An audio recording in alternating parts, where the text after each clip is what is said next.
শোনো এই দেশটার গল্প করি, দেশটা মনে হয় স্বপ্নপুরী। শুধু কর ঘুষ কর মদ কর জুয়া কর, হেতায় আছে ভুরি ভুরি, হেতায় আছে ভুরি ভুরি। এ দেশে অসৎ কামাই কেউ করে না, তবে ঘুষের টাকা পেলে কেউ তো ছাড়ে না। টেবিলের নিচে দিয়ে হাত বাড়িয়ে কালো টাকাটা নেই সারিয়ে, টেবিলের নিচে দিয়ে হাত বাড়িয়ে কালো টাকাটা নেই সারিয়ে। করছে ওরা বড় দেশের চুরি, করছে ওরা বড় দেশের চুরি। শোনো এ দেশটার গল্প করি। আছে না নাই? আমার ভাইয়েরা একটা করে দিরহাম জনগণ দেওয়া শুরু করলো। আল্লাহ রাব্বুল আলামিন ওই zaman একটা মহামারী দিল। 2020 সালে আল্লাহ তাআলা আমাদেরকে একটা মহামারী দিয়েছিলেন, ধরো না ছুঁয়ো না, নাম হলো করোনা। করোনা রোগের আক্রান্ত হয়ে বাবা মারা গেছে, ছেলে বাবার লাশটাও দেখতে যায় নাই, বাবার কবরে মাটিও দেয় নাই। বাবার সম্পত্তি ভালো লাগে, মৃত বাবার লাশকে বোঝা মনে হয়। কথা বলে। মায়ের করোনা হয়েছে, জঙ্গলে ফেলে আসছে। বন্ধুর করোনা হয়েছে, বন্ধু দেখতে যায় নাই। ভাইয়ের করোনা হয়েছে, ভাই দেখতে যায় নাই। স্বামীর করোনা হয়েছে, স্ত্রীর কাছে যায় নাই। খাবারের প্লেটটা সাজায় লম্বা একটা বাঁশের লাঠি দিয়ে আস্তে করে স্বামীর ঘরে খাবার ঢুকায় দিয়েছে। কথা বলে। স্বামী যখন সুস্থ হয়েছে, বিবি কাছে ডাকে বলে, জোসনার বাপ, আমি তোমার যে কত ভালোবাসি তুমি জানো না। শাড়িটা দিয়ে সুন্দর করে মুখটা মোছায় দিতেছে, আর ডেকে বলে, জোসনার বাপ, তাহাজ্জুদ পড়ে পড়ে তোমার জন্য দোয়া করছি, আল্লাহ আমার জোসনার বাপের হায়াত বাড়ায়া দাও। স্বামী মনে মনে হাসে আর বলে, বিবি রে, তুই যে আমার কত ভালোবাসিস, আমার বোঝা হয়ে গেছে। আমি যখন অসুস্থ ছিলাম, জানালা দরজার দিকে তাকায় তাকেই বুঝি, দরজা জানালা খুলে গল্প করবি, দুইটা কথা বলবি, একবারও দেখা করলি না। মোবাইলে তোর ছবি দেখে দেখে মনের দুঃখের কথা ভুলে যাইতাম। তুই যে আমারে কত ভালোবাসিস প্রমাণ আমি পাইছি। আমি যখন অসুস্থ ছিলাম, আমারে তুই বাঁশ দিয়া খাওয়াইছিস। কথা কয় না, কথা কয় না। এজন্য করোনা মহামারী বুঝে দিয়েছে, দুনিয়াতে কেউ কারো আপন না। কথা বলেন, কথা বলেন, সত্য না মিথ্যা? ওই সময় একটা আতঙ্ক ভয়, কেউ কারো কাছে যায় নাই। বাজান গো আমার, এই দুনিয়াতে একটা করোনা মহামারীতে মানুষ মারা গেল, মানুষ আর একটা মানুষের কাছে গেল না, বাবার কাছে সন্তান গেল না। তাহলে ভেবে দেখেন বাজান, দুনিয়াতে কেউ কারো আপন না, সব মিথ্যা মায়া, মিথ্যা মায়া। কথা কয় না গো? আপনি কি মনে করেন আপনি মারা গেলে আপনার পরিবারের লোকজন আপনাকে ছাড়া অচল হয়ে যাবে, তারা ভেঙে পড়বে? কিচ্ছু হবে না তাদের। আপনি মরে গেলেও আপন গতিতে আপনার পরিবারের লোকজন তাদের জীবন সাজাবে। আপনার জন্য কি অপেক্ষা করবে না? আপনার জন্য পৃথিবীর কোনো কিছু থেমে থাকবে না, না দোকান, না ব্যবসা প্রতিষ্ঠান, না আপনার স্ত্রী, না আপনার সন্তান, না আপনার ব্যবসা বাণিজ্য, ক্ষেত খামার, কোনো কিছু থেমে থাকবে না। আপনি মরে গেলেও সব আপন গতিতেই চলবে। কথা বলে ঠিক কিনা? বরং আমরাই বেশি বেশি ভাবতেছি যে আমি মরে গেলে আমার পরিবারে কি হবে না হবে। ওদের কথা ভাবতে গিয়ে আমরা আখিরাত ভুলে গেছি। এজন্য আসুন আখিরাতকে টার্গেট করি। কথা কয় না কেন? আখিরাতকে টার্গেট করি। এর মধ্যে দুনিয়া যতটুকু হয় হইলেও আলহামদুলিল্লাহ, না হইলে আলহামদুলিল্লাহ। কথা বলে ঠিক কিনা? কিন্তু বেশি দুনিয়াকে টার্গেট করলে আখিরাত আমাদের কাছ থেকে দূরে সরে যাবে। এজন্য আমরা দুনিয়া টার্গেট করব না, আখিরাত। আমাদের কার প্রয়োজন বেশি? আল্লাহকে প্রয়োজন দরকার না? তাহলে আখিরাতকে টার্গেট করতে হবে। এই পৃথিবীতে আল্লাহ হলো আমাদের সবচেয়ে আপন। স্ত্রী বলেন, সন্তান বলেন, সবাই স্বার্থ, স্বার্থ, স্বার্থ ছাড়া কেউ আপনাকে চেনে না। পুরুষ হলো টাকা কামানোর মেশিন। পুরুষের টাকা আছে, পুরুষের পাশে সবাই আছে। পুরুষের টাকা নাই, পকেট ফাঁকা, রাস্তার ভিক্ষুক আপনার সাথে দেখা করবে না। কথা বলে ঠিক কিনা? টাকা আছে, পুরুষের সম্মান আছে। টাকা আছে, পুরুষকে সবাই চেনে। কথাকে বোঝেন নাই? ওই যে গান শুনছেন না, গান শুনছেন, ওইদিকে যাবো না, রাগ করছেন আপনারা তো, রাগ করতেছেন। ওয়াজ কি করবো না দোয়া করবো বলেন? আচ্ছা বলেন তো, পুরুষ হলো প্রয়োজন মিটানোর মেশিন। টাকার প্রয়োজন, সম্পদের প্রয়োজন। কথা কয় না কেন? এই প্রয়োজন মিটানোর জন্য আল্লাহ আমাদের দুনিয়ায় পাঠাইছে। কথা কি বুঝতে পারতেছেন বাজান? মন খারাপ করবেন না। যে কথা বলতে চাচ্ছিলাম বাজান, দিল দিয়ে কথাগুলো বোঝার চেষ্টা করবেন, গভীর মনোযোগ দেবেন, সামনে গেলে মজা পাবেন। এই যুবক তোমরা নিরাশ হয়ে না, তোমরা যুবক, আমি যুবক, তোমাদের মনের দুঃখটা কি বুঝি। একটু অপেক্ষা করো, তোমাদের জন্য স্পেশাল কিছু আলোচনা মাথার মেমোরিতে সেভ করা আছে, সময় মতো ডাউনলোড দিয়ে শোনায় দেব। মা বোন যারা বসে আছেন, মা একেবারে নিরাশ হবেন না। মা মহিলা প্যান্ডেলে মা বোনদের জায়গা হচ্ছে না, আমি শুনেছি। আর পাগলিদের জায়গা একটু বেশি লাগে। তারা ঘরেও যেরকম দখল করতে চায়, বাহিরে গেলে দখল করতেছে। কথা কন না কেন? এই যে মা বোনদের জন্য কিছু ওয়াজ করার দরকার আছে না নাই? কিছু বাঁকা পথে মা বোন চলে, বাঁকা পথে চলা মা বোনদেরকে ওয়াজের মাধ্যমে আজকে একটু সোজা করা হবে। একটু সময় দেন, জানতে যায়। আমার ভাইয়েরা চলেন সামনের দিকে যায় বাজান। ওই ডায়রিয়া কলেরা মহামারীতে হাজার হাজার মানুষ মারা গেল, আর ফিরাউনের পকেটে টাকা ঢুকলো। টাকা পাইতে পাইতে এত টাকার মালিক হয়ে গেল বাজান, টাকা রাখার কোনো জায়গায় নাই। এবার বাদশার দরবার একদিন চলে আসছে, বাদশা আমার কাছে কিছু টাকা পয়সা আছে, এলাকায় যারা গরিব মানুষ খাজনা দিতে পারে না, দুঃখী মানুষ খাইতে পারে না, আমি তাদের একটু জনসেবামূলক কাজ করতে চাই। বাদশাটাকে বলে, বাবা এই তো ভালো উদ্যোগ, তোমার মতো ছেলে ঘরে ঘরে জন্ম নেওয়া দরকার। এইবার জনগণের সে সমস্ত টাকাগুলো নিয়ে আসা গরিব মানুষের মাঝে বিতরণ করলেন, খাজনা পরিশোধ করে দিলেন। বলেন তো টাঙ্গাইলের মুসলমান বুঝে থাকলে বলেন তো টাকাগুলো ছিল কার? নেতা যে মাইক ধরে বলতেছে 5 লাখ দেব, ওই টাকা পাবে কোথা থেকে? আসমানের ফেরেশতারা প্যাকেট পাঠাবে নাকি? ভালো করে বুঝবেন কোন টাকা কোন জায়গায় যায়। আমাদের গাইবান্ধার আঞ্চলিক ভাষা একটা কথা বলে, মাছের তেল দিয়ে মাছ ভাজা। কথা কি বুঝতে পারতেছেন? জনগণের টাকা জনগণের মাঝে বিতরণ করে ফাও ফাও বাহাবা পাইলু। জনগণ থেকে বলে, আহারে রাজ্যের বাদশা যদি এই ব্যক্তি না হয়া গোরস্থানের ছেলেটা হইতো, না জানি আমাদের কপাল খুলে যেত। নির্বাচনের আগে একটু জনসেবামূলক কাজ করার দরকার আছে না নাই? আমার এলাকায় এক নেতা কাঁচা রাস্তা মানে মাটি রাস্তা বোঝেন তো বাজান, ইট পাড়তেছে, 2 গাড়ি ইট পাড়তেছে। মানুষজন বলে, বাবা ইট পাড়তেছে, তুমি তো এখনো নেতা হয় নাই, কারণটা কি? ছেলেটা বলতেছে, আপাতত ইট পাড়ে দিলাম, আর ভবিষ্যতে আমার মার্কায় যদি সিল মেরে এলাকার নেতা বানায় দিতে পারে, আমার 1 নাম্বার টার্গেটে কাঁচা রাস্তা পাকা করা। এই রাস্তাতে আপনাদের ছেলে স্কুলে যাইতে পারে না, আপনারা হাটে বাজারে যাইতে পারেন না, মাঝে মাঝে আপনাদের কথা মনে হলে রাতে ঘুম আসে না। কি অভিনয়! নেতা হতে গেলে অভিনয় জানার দরকার আছে তো না? কথা কয় না। যারাই নেতা এরাই কিন্তু পুরোটা কি অভিনেতা। অভিনয় না জানলে নেতা হওয়া যায় না বাজান। ভালো করে বোঝার চেষ্টা করবেন। জনগণ বিশ্বাস করে যদি নেতার মার্কায় সিল মারে নেতাকে নির্বাচিত করে, নেতা তো এলাকায় থাকে না, ঢাকা শহরে বান্ধবী নিয়ে ঘুমায়। কথা বলেন ঠিক কি না? মার্কা থাকে যে কয়দিন, নেতার আনা গোনা সে কয়দিন। আমরাও জনগণ কম খারাপ না। 1.5 টাকার বিড়ি আর 3 টাকার চা খায় কি স্লোগান? বল্টু ভাইয়ের চরিত্র ফুলের মতো পবিত্র। নামাজ পড়ে কক্ত গাঁজা খায় 5 ওয়াক্ত, কমসুরিতে বাঁকা ভক্ত, শয়তানের 1 নাম্বার ভক্ত, হুজুরের জন্য খুবই শক্ত, চুষা খাই গরিবের রক্ত। পোস্টার লেখা যে গরিবের বন্ধু, ভোট দিয়ে দেখেন গরিবের কয় নাম্বার শত্রু। কথা বলেন।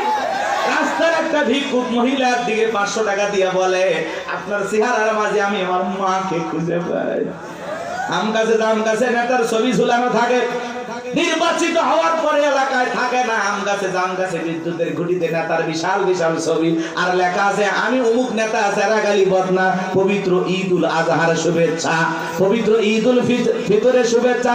খালি ব্যানার দিয়ে শুভেচ্ছা জানায়, জীবনে কোনোদিন আর কাছে আসে না। এই নেতা ওই ব্যানার লক্ষ লক্ষ টাকা দিয়ে না বানাইয়া, ওই ব্যানারের টাকা দিয়ে যদি গরিব দুঃখী মানুষের মাঝে বিতরণ করো, তোমার ব্যানার লাগবে না গো, ব্যানার লাগবে না। জনগণ তোমার মার্কায় জায়গা মতো সিল মেরে দেবে। কথা কোন ঠিক কি না? কিন্তু ওই যে মার্কা থাকে যে কয়দিন নেতার আনা গোনা, সে কয়দিন অলিতে গলিতে নেতাকে পাওয়া যায়। মানুষ মরলে জানা যায় হাজির, জুমার নামাজের সামনে হাজির, আসরের নামাজ পরে 2 বার। কথা কয় না। এক নেতা মানুষকে সালাম দিতে দিতে হুঁশ হারায় ফেলছে। রাস্তার খেজুর গাছ পায় 1 লাইনে সালাম দিয়ে যাচ্ছে। কর্মী যায় সাথে ধরে কয়, নেতা এটা মানুষ না খেজুর গাছ। নেতা বলতেছে, আমি মনে করছি এইটাও ভোটার। কথাকে বুঝতে পারতেছেন বাজান? এই জন্য আপনাকে আমাকে পরিবর্তন হওয়া লাগবে বাজান। বারবার ওদের কথায় ভোলা যাবে না, ভোলা যাবে না। আমাদেরকে ভালো হওয়া লাগবে। মনে রাখবেন বাজান, দেশের জনগণ 1 নাম্বার, নেতাও 1 নাম্বার হবে। আপনি যদি পরিবর্তন করতে চান, অবশ্যই সমাজটাকে পরিবর্তন করতে পারবেন। এই জন্য আগে নিজের ভালো হওয়া লাগবে। আপনি যেমন দেশের নেতাও কিন্তু ওইরকম হবে। 2 নাম্বার আপনি নেতা হবে 4 নাম্বার। কথা কি বুঝছেন? আপনি সিটার নেতা হবে বিশ্ব সিটার। এই ওয়াজ করলে কি ভয় পাচ্ছেন নাকি? আমি কোন বলে দালালি করতেছি? আমরা আগে ঠিক হলে না। এক পাগল গাছের নিচে হাত তুলে বলে, আল্লাহ। আরে হারাক তো মানুষ বাইরে গেছে, 2-4 জন হারিয়ে গেলে কি হবে? পরে খুঁজবো। ওই মা কি মা আজকে শুরু করছে নাকি বাচ্চা নিয়ে আসে, মাকে ধর, মাকে বাচ্চা হারায় যায়, মা কইতে পারে না, মা না পাগলি। বাচ্চাকে কন্ট্রোল করবেন না। এ বাবা জাহিদ, এ তোমার মা কান্না করে, আসো বাবু আসো। সাতুটিয়ে বাড়ি, ও মা এত আলা ভোলা হলে স্বামী একদিন আর একজনের হাত ধরে চলে যাবে, টের পাবেন না। হ্যাঁ, বাচ্চা কন্ট্রোল করবে পারে না কি মা। অনেক মা বোন আসছে, এসে বাচ্চা টাচ্চা রাখে ওরা গল্পে লিপ্ত হয়ে গেছে। কেউ তোমার বিয়ে হয়েছে ওই মুখ জায়গায় না, তোর স্বামী ভালো ব্যবসা করে, ও গল্প করতে চাচি খালা নিয়ে ব্যস্ত হয়ে আছে। আল্লাহ হেদায়েত দান করে। আর ওদের মাঝখানে এরকম একটু বিনোদন দরকার আছে নাকি, হারায় গেলে আর কি কি সংবাদ আছে দেবেন, দেখবেন, আমি বলে দেব। একটি বাচ্চা হারিয়ে গেছে, নাম কি? জাহিদুল ইসলাম। বাবা জাহিদুল, তুমি কোথায় তুলতেছো ফুল? তোমার মা কান্নে হয়ে গেছে ব্যাকুল, তাড়াতাড়ি করে আসো। জাহিদুল চলে আসবে, মা আর কান্দেন না, বসে থাকেন। বাচ্চা হারাই নাকি এখনকার পোলা পান, তা করতেছেন নাকি আপনার? তাকবীর দেন, লিল্লাহি তাকবীর। একটা গোল গাছের কোন গাছ, কোন গাছ? তেঁতুল গাছের নিচে হাত তুলে বলে আল্লাহ। তেঁতুল গাছে রাজশাহীর ফজলি আমাদের রংপুরের হাড়িভাঙ্গা দে, সাফাই নবাবগঞ্জের কাঠি মন দে, নওগাঁসা পাহাড়ের আমরুপালি দে। আল্লাহ বলে পাগল রে, চোখটা খুলে দেখ কোন গাছের নিচে দোয়া ধরেছিস। তেঁতুল গাছের নিচে দাঁড়ায়া কিয়ামত পর্যন্ত আমসালে যেমন পাওয়া যাবে না। নির্বাচনের আগে 500 টাকা, 1000 টাকার বিনিময়ে, 200 টাকার বিনিময়ে নিজের পবিত্র আমানত ভোট বিক্রি করে দেশে উমরের মতো নেতা চাইলে পাওয়া যাবে না। এজন্য আগে আপনাকে ঠিক হওয়া লাগবে। আপনি যখন বলেন আল্লাহ আমার নেতাদেরকে উমরের মতো আদর্শবান নেতা বানাও, আল্লাহ তখন হাসে আর বলে উমরের দেশে থাকার মতো জনগণ কি হতে পেরেছিস? আগে নিজে ঠিক হ। আমার সাকাওয়াত ভাই ওয়াজ করলো, নামাজও পড়ে সুদও খায়। আপনি যখন সুদ খায় মুনাজাত করেন রব্বানা আতিনা ফিদ দুনিয়া, আল্লাহ বলে তোর মতো সুদখোর হারাম করে দোয়া কবুল হবে না। সুদ খায়, ঘুষ খায়, হাত তুলে দেওয়া, আল্লাহ মাফ করে দিন। ভালো ভাই, আপনি জানেন না সুদ খাওয়া হারাম, ঘুষ খাওয়া হারাম, খাইতেছেন মজা লাগে, টাকায় টাকা বাড়ে, কারেন্ট সুদ, উরে বদমাইশ। আল্লাহ হেদায়েত দান করেন। জোরে বলেন না আমিন। কষ্ট হচ্ছে নাকি আপনাদের? আমার ভাইরা বিরুদ্ধে কথাগুলো বুঝে যান। আমি যে কথা বলতে চাচ্ছিলাম, তালুকদার বংশের মতো যদি কলিজাটা বড় হয়, বাপের বেটা যদি হয়ে থাকেন, ডান হাতটা তুলে বলেন হুজুর যতদিন বেঁচে থাকবো নির্বাচনকে কেন্দ্র করে চা বিড়ি পান সিগারেট খাবো না, একটা টাকাও কোন নেতার কাছ থেকে নেব না। সৎযোগ্য নির্ভীক আল্লাহওয়ালা সমাজের নেতৃত্ব দেওয়ার মতো উপযুক্ত নেতাকে আগামীতে ভোট দিয়া নির্বাচিত করব। হাত তুলে ওয়াদা দেন, পারবেন তো ইনশাআল্লাহ? আপনার ভোটে যেন কোন চোর ডাকাত সন্ত্রাস এলাকার বিপুল পরিমাণের লুটপাটকারী ব্যক্তি যেন ক্ষমতার চেয়ারে বসতে না পারে। আঙ্গুলের সাপটা দেওয়ার আগে চিন্তা করা লাগবে, আমার ভোটে কোনো মোসারু গাজারু মাদারু সুদারু আপনার ভোটে নির্বাচিত হয়ে যেন ধর্ষণ না করতে পারে, দেশের টাকা বিদেশে পাচার না করতে পারে। এমন নেতাদেরকে 54 বছরে দেখেছেন। আগামীতে যা করবেন বুঝে শুনে করা লাগবে। ভাবিয়া করিও কাজ, করিয়া ভাবিও না, পাথর দিয়ে মানুষকে করবে খুন, এমন নেতা সমাজে প্রয়োজন নাই। কথা বলেন ঠিক কিনা? চলে না বাজান, সামনের দিকে যায়। কথা মানে একটু বেশি হয়ে গেল, মন খারাপ করছেন। হক কথা বলা লাগবে, অবস্থা যেমনই হোক বাজান, দিল দিয়ে কথাগুলো শুনে যান। নির্বাচনের আগে একটু জনসেবামূলক কাজ সবাই করে। আর নির্বাচনের পাতিলে যে চাটা রান্না হয়, বৃষ্টি হওয়ার পরে খেলে পালে নিজে যে পানি যায়, ওইটা রং আর ওই পাতিলের চায় রং সমান। কথা কন ঠিক কিনা? এখন একটা চা খায়া, বিড়ি খায়া, সিগারেট খায়া নিজের পবিত্র আমানতটা বিক্রি করবেন না। মাথায় থাকবে। আল্লাহ হেদায়েত দান করেন। চলেন সামনের দিকে যাই বাজান। এইবার মিশরের মধ্যে মন্ত্রী মারা গেল, নির্বাচন শুরু হয়ে গেল। আগে তো জনগণের মন কায়রে নেছে, সবাই বলে ভোট দিবা কোনখানে? কয় ফেরাউন যে মার্কাদার আছে তার মাঝখানে। এক চান্সে সবাই মিলে ফেরাউনকে ভোট দিয়া মিশরের মন্ত্রী বানায় দিল।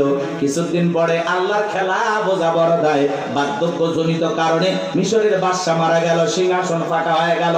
ফেরাউন সমস্ত জনগণ আর নেতাদেরকে ডেকে বলে, দেশের জনগণ শোনো দিয়ামন, দেশের বাদশা মারা গেছে, বাদশা ছাড়া একটা দেশ চলতে পারে না, তোমরাই বলো মিশরের বাদশা হবে কে? সমস্ত জনগণ ডেকে বলে, অনেক আগে আপনাকে চেনা জানা হয়ে গেছে, আপনি মিশরের বাদশা হয়ে যান, আমাদের কারো কোনো আপত্তি নাই। জনগণ যখন সমর্থন দিল, ফেরাউন নেতাদেরকে ডেকে বলে, তোমরা বলো আপত্তি আছে? নেতারা ডেকে বলে, আমাদের কোনো আপত্তি নাই, জনগণ সমর্থন দিয়েছে, আপনি নেতা, কোনো সমস্যা নাই। এইবার সবার সমর্থন পাইয়া মিশরের বাদশা হয়ে গেল, ক্ষমতার চেয়ারে বসে ঠেসছে কি। রাতের বেলায় ফিরাউন ঘুমাইতে যায়, চোখে আর আরামের ঘুম আসে না, ঘুম থেকে লাফায় লাফায় ওঠে। অনেক মানুষ দেখবেন বাজানো 4টা ঘুমের ট্যাবলেট খায়, কোটিপতি টাকাওয়ালা সম্পদওয়ালা বড় বড় হাইব্রিড নেতা 4টা ট্যাবলেট খায়, ঘুমায়। এরপরে রাত 2টার দিকে ঘুম থেকে উঠে সিসি ক্যামেরার ফুটেজ তালাশ করে, কেউ ঢুকছে নাকি মারার জন্য। কারণ বিল্ডিং এর প্রত্যেকটা জায়গায় খালি দুর্নীতির গন্ধ, জুলুমের গন্ধ, মানুষ মারার গন্ধ, মানুষকে প্রতারণা ধোঁকা দেওয়ার গন্ধ। কথা বলেন না কেন? ওই বিল্ডিং কি আমনে দাঁড়াইছে? রাগ করতেছেন আপনারা? এ বাজার গো, আমার লম্বা করব না। ধনী মানুষ, টাকাও আছে, সম্পদও আছে, দামি বিছানা আছে, দামি খাট আছে, কিন্তু ঘুমটা নাই। আর গরিব রিক্সা চালায়, ভ্যান চালায়, মাঠে কাজ করে, আলু ভর্তা দিয়ে, ডাল ভাজি দিয়ে, সবজি দিয়ে ভাত খায়, বউকে কোলে নিয়ে ঘুমায়, কি আরামের ঘুম। কথা বলেন না কেন? আর ধনী স্বামী স্ত্রীর মধ্যে দাও কুড়ালের সম্পর্ক, বউ আলাদা খাটে, স্বামী আলাদা খাটে, ইয়া তো ধনী হয়ে গেছে, এখন স্বামী স্ত্রীর মধ্যে মহব্বত, ভালোবাসাই নাই। আছে না না এরকম পরিবার? ওই দিকে আর যাচ্ছিলাম বাজান, সামনে গেলে মহিলাদের ওয়াজ করব, চলেন না যাই। যে কথা বলতে যাচ্ছিলাম বাজান, ফিরাউনের চোখে ঘুম নাই। তার দরবারে জ্যোতিষী ছিল 400 জ্যোতিষীর লিডারের নাম দবিরা, বয়স হলো 320 বছর। দেখে বলে, দবিরা কেন জানি রাতের বেলায় ঘুমাইতে পারি না, আজে বাজে স্বপ্ন দেখে লাফায় লাফি, কারণটা কি? দবিরা এইবার দেখে বলেন, এত অপেক্ষা করেন, একটু আমাকে সময় দেন।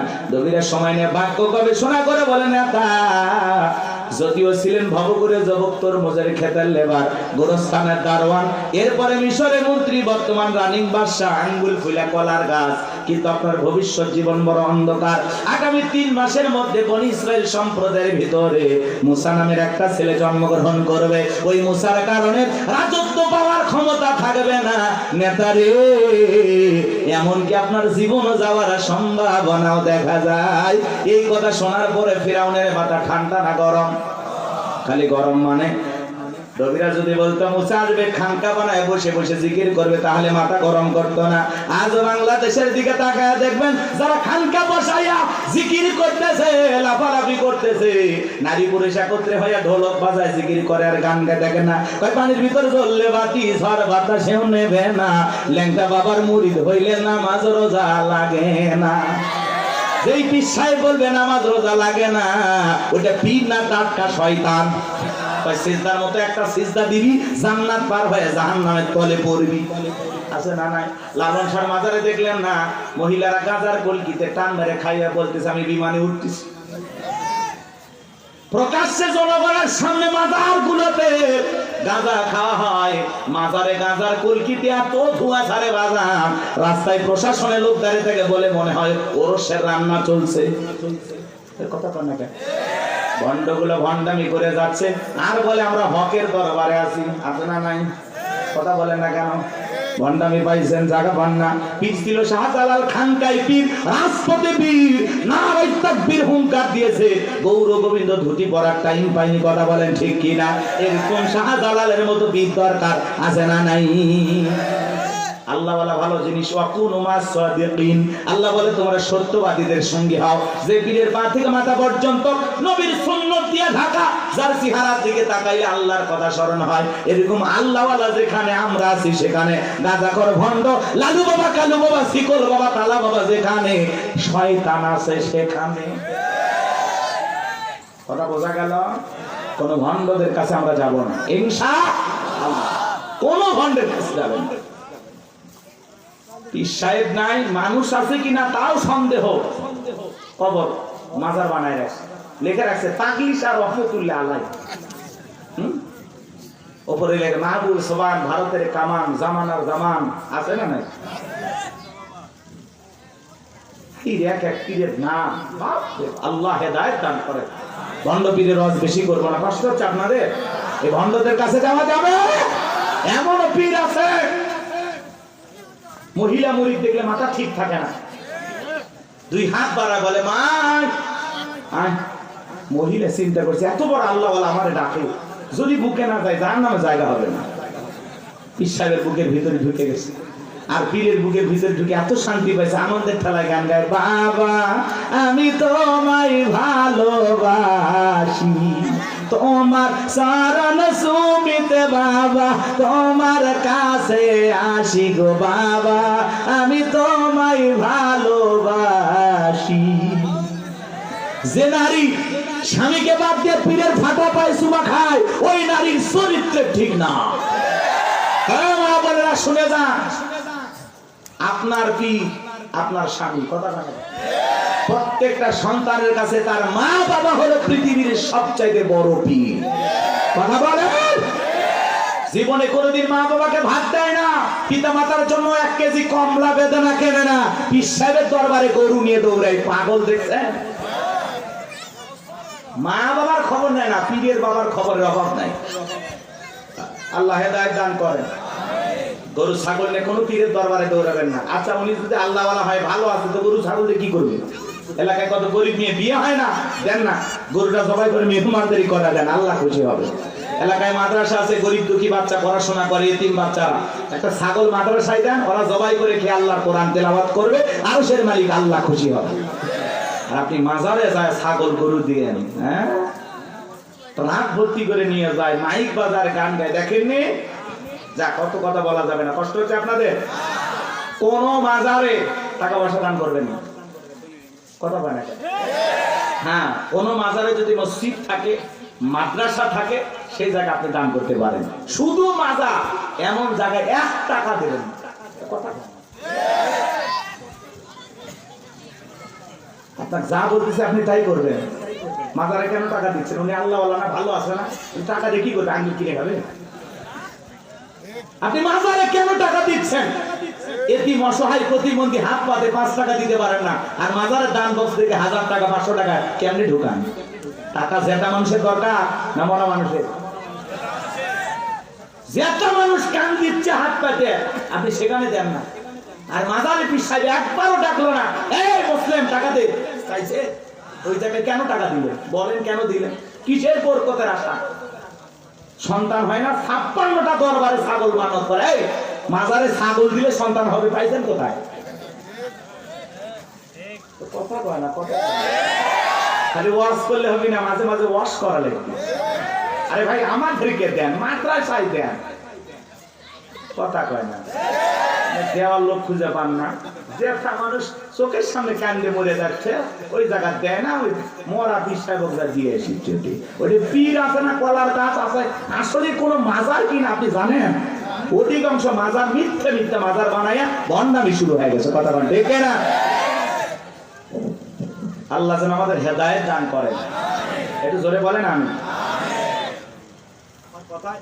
অনেক মাজার পুজারীরা বিরক্ত হয়েছে, অনেকে ফোন দিয়ে হুমকি দিছে, তোমরা আল্লাহ আল্লাহর বিরুদ্ধে কথা বলো, মরার আগে জমান বন্ধ হয়েছে। চিন্তা করছেন? ফরিদপুরে সালতা থানা আক্রোশী আছে না, আগে যাইতে পারি না, আমার সেই হুমকি দিত, এই থানা এসে তোর হাত পা কেটে নেব। এই গত 29 তারিখে ওই জায়গায় বয়ান করে আসছে, কই হাত পা কাটার লোক বলে খুঁজে পাই না। কারণ ওই যে ওদের যেখানে আমি একটু সাইজ করছিলাম, খবরদার এই ভণ্ডদের কাছে যাবেন না। হক্কানি আল্লাহ আল্লাহ ভালো, সেখানে আপনি যাবেন, কিন্তু ভণ্ডদের কাছে যাব না। যেখানে ইসলাম আছে সেখানে আমরা আছি, যেখানে ভণ্ডামি আছে সেখানে আমরা নারী পুরুষ একত্রে যেখানে। আরে ভাই, মহিলা মানুষ কাছে থাকলে মাথা ঠিক থাকবে, কিসের জিকির? জিকিরের কথা মনে থাকবে। আল্লাহ হেদায়েত দান করে। ওই জন্য তো ভণ্ডরা বলে মনের পর্দা বাইরের পর্দা, শুনছেন না? মনের পর্দা বড় পর্দা, বাইরের পর্দা খুলে ফেলা। মনের আলো বড় আলো, বাইরের আলো নিয়ে ভালো। রাত 12টা শেষ, বাতি নিবেছে, এখন কি জিকির হচ্ছে আপনারা বুঝেন না। আল্লাহ হেদায়েত দান করে। আমার ভাইয়েরা চলেন সামনের দিকে যাই। আজও পৃথিবীর জমিনে যারা মাজার নিয়ে বসে আছে, খানকায় বসে আছে, এদেরকে কেউ টার্গেট করে না। যারা আল্লাহর জমিনে আল্লাহর দ্বীনকে কায়েম করতে চায়, কোরআনের সমাজ ব্যবস্থা কায়েম করতে চায়, আল্লাহর আইন দিয়ে জমিনটা পরিচালনা করতে চায়, তাদেরকে টার্গেট করে করে ভিতরে ঢোকানো হয়। কথা বলেন ঠিক কিনা? ফিরাউনের মাথা গরম হয়ে গেছে, হামানকে দেখে বলে, এ তাকো হামান, এই দিকে আয়। হামানের মাথায় কোনো চুল ছিল না, সাদে মাল নাই, বাম পাল্লর, পুরো মাথা ছিল ভারতের দমদম এয়ারপোর্ট। দেখে বলে, হামান রে তাড়াতাড়ি করে বল। দবিরা বললো, একটা মুসা নামের ছেলে জন্মগ্রহণ করবে, ওর কারণে রাজত্বের চেয়ার থাকবে না, ক্ষমতা থাকবে না, এমনকি আমার জীবনটাও নাকি চলে যাবে, এটা তো মেনে নেওয়া যায় না। হামান ডেকে বলে, নেতা টেনশন নাই, মাইট ইজ রাইট, জোর যার মূল্য তার, পাওয়ার রাজত্ব আমাদের, ক্ষমতা আমাদের হাতে, আমরা যা বলবো মিশরের জনগণ তাই মানতে বাধ্য। বলে, কি করতে চাস? হামান ডেকে বলে, নেতা যত ছেলে সন্তান জন্মগ্রহণ করবে সবাইকে জবাই করে করে দুনিয়ার বুক থেকে বিদায় করে দেব, তাহলে আপনার শত্রু মুসার আগমন ঘটবে না। এমন কথা শোনার পরে ফিরাউন ডেকে বলে, হামান রে আসলেই তোর মাথায় বুদ্ধি আছে, তবে শোন, ছেলেগুলোকে জবাই করবি, মেয়েগুলোকে জবাই করবি না, কারণ ছেলেদের মধ্যে আমার শত্রু আছে, মেয়েদের মধ্যে কোনো শত্রু নাই। তার মানে চোর হলে মানুষ ভালো, মোবাইল নিয়ে গেল, সিম কার্ড খুলে দিয়ে গেল। কথা বলেন ঠিক কিনা? সন্তান জবাই করা শুরু হয়ে গেল, 3টা মাস অতিবাহিত হয়ে গেল। দবিরাকে ডেকে বলে, দবিরা এইবার গবেষণা করে দেখ, আমার পথের কাটা মুসা মরলো না বাঁচলো? দবিরা গবেষণা করে বলে, না, তার 3টা বর্ণনা পাওয়া যায় বাজান। একটি বর্ণনায় বলা হয়েছে 20,000, আর একটি বর্ণনায় বলা হয়েছে 24,000, আর একটি বর্ণনায় বলা হয়েছে 80,000। দবিরা ডেকে বলে, না, তা যদিও হাজার হাজার মায়ের মুখ খালি কইরা সন্তানগুলোকে জবাই করে বিদায় করেছেন, কিন্তু আপনার পথের কাটা মুসা এখন